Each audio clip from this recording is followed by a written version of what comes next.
Hey there, it's Steve from Serious Keto, and in this video we are going to try out some more suggestions from viewer comments on my next level chaffle video. But before we get started, if you enjoy low-carb cooking videos, product and ingredient reviews, as well as lessons learned from my experiences with the ketogenic lifestyle and intermittent fasting, click that subscribe button right down there. And while you're at it, click the bell next to it so you're notified whenever I release a new video.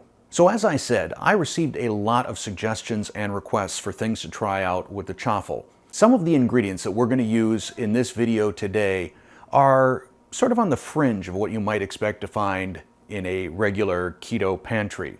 Some of them are a little pricey too, so I'll be your guinea pig, I'll try them out, I'll let you know if they're worth your time and money. The first thing we're going to try out is what is the difference between xanthan gum and vital wheat gluten in terms of the texture and taste. Shouldn't have any impact on taste, but in terms of texture on the chaffle. Now what I find interesting, these are both bags of Bob's Red Mill. Serving size is 1/4 cup. Now this older bag, it said that there was 4 total grams of carbohydrates, 1 gram of fiber, 0 grams of sugar. This newer bag says 6 grams of carbohydrate, 0 grams of dietary fiber, 1 gram of total sugar. So I'm not sure what the discrepancy is. The thing is, we are going to be using a very small amount. We are just going to be using 1/3 of a teaspoon. So the overall carb impact is negligible regardless. We're also going to be using 1/3 of a teaspoon of xanthan gum. And both of these are going to be mixed into the standard chaffle mixture. So that would be 1 egg and 1/2 cup of mozzarella. We are, however, going to mix the xanthan gum with the mozzarella before we add the egg to it, just because of its tendency to clump.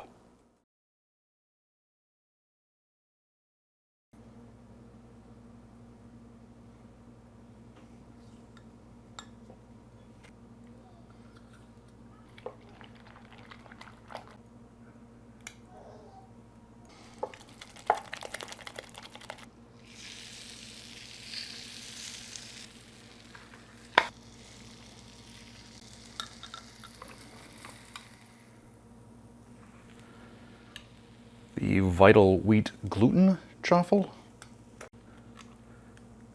the xanthan gum chaffle. First, the vital wheat gluten chaffle. That had almost no impact at all. I think it's a little bit more moist on the inside, but certainly not worth adding. So you can scratch that off your chaffle to-do list. Now the xanthan gum chaffle. Again, really no impact on the chaffle whatsoever, so there's another user comment down. You do not need to add xanthan gum to your chaffle. The next 2 user suggestions we're going to try, I think, will have an impact on flavor. The first is going to be adding 1 tablespoon of psyllium husk to our base mixture. The second will be adding 1/2 tablespoon of nutritional yeast.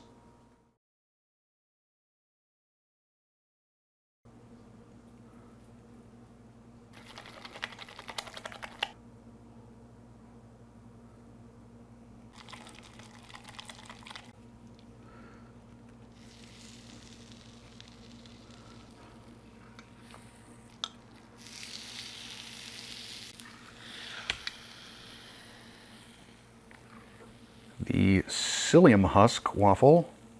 Looks like the cheese kind of sank to the bottom on that one. And the vital wheat gluten chaffle. Psyllium husk. So the psyllium husk gave the chaffle a crispier exterior and a chewier interior. So depending on how you're going to use it, this may also be very good as a bun. And the nutritional yeast chaffle.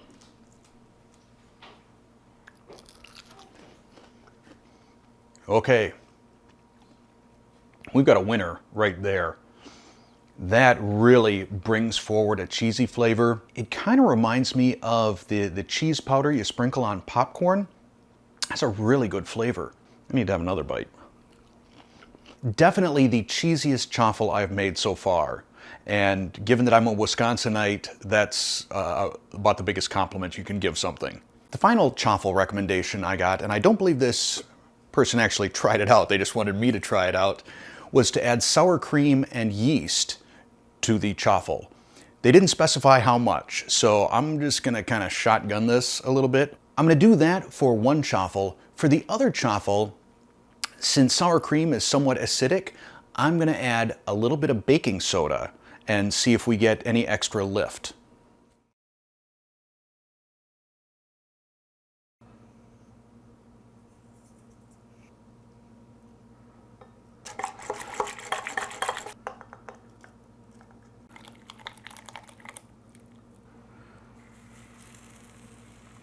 I got a feeling this one's going to be a mess.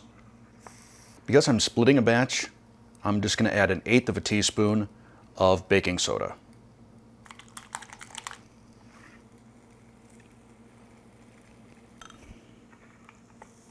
Both of these took a little bit longer to cook, probably because of the additional moisture. See, it's still steaming and we are at 7 minutes in, but I'm tired of waiting. So first we have the sour cream and yeast chaffle, and the sour cream, yeast, and baking soda chaffle. Now this one is a lot more dark, which isn't surprising because baking soda changes the pH and thus makes baked goods darker. You can also see that the baking soda one caused some leakage. Now I'm aware that putting the yeast in this waffle isn't going to affect the rise at all. It's purely there for the yeasty flavor. First, the sour cream and yeast chaffle without the baking soda. Very moist, too. It's almost, Taste it.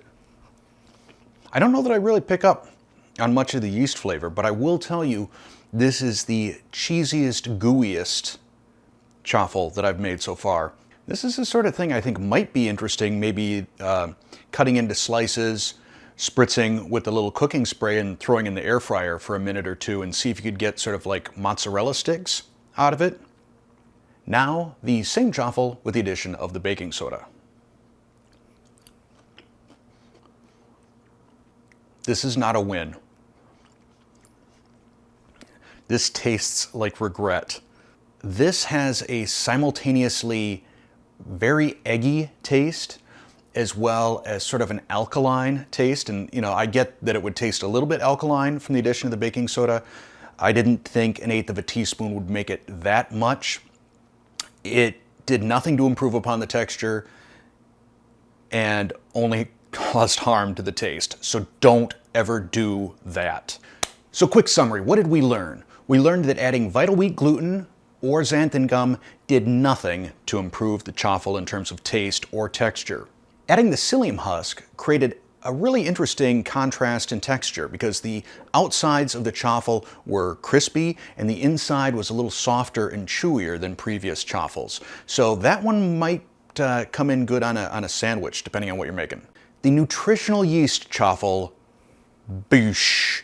If you like cheese, that is great. It seems to be sort of a cheese amplifier. I think this would be a really interesting ingredient if we were using a cheese that had more of a flavor profile to it than mozzarella. So if it was a cheddar or a Swiss or something a little bit more robust. But definitely I can strongly recommend nutritional yeast in your chaffle if you're looking for a cheesy chaffle.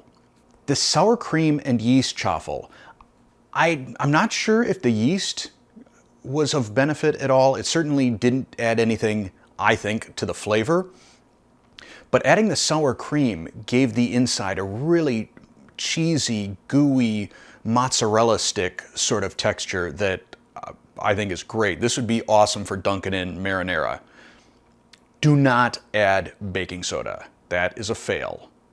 So I know this video was a little bit more along the lines of cooking science. I guess if you made it this far, you enjoyed it. For the next chaffle video, I'm going to try out some of the full-fledged chaffle recipes that people submitted in my comments. So we're done with the base chaffle. We're going to start looking at things like the pizza chaffle, the Oreo chaffle, etc.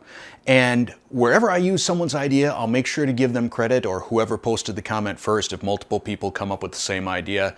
I'll be looking both at the Next Level Chaffles original video, as well as any comments you put on this video. Thanks for watching.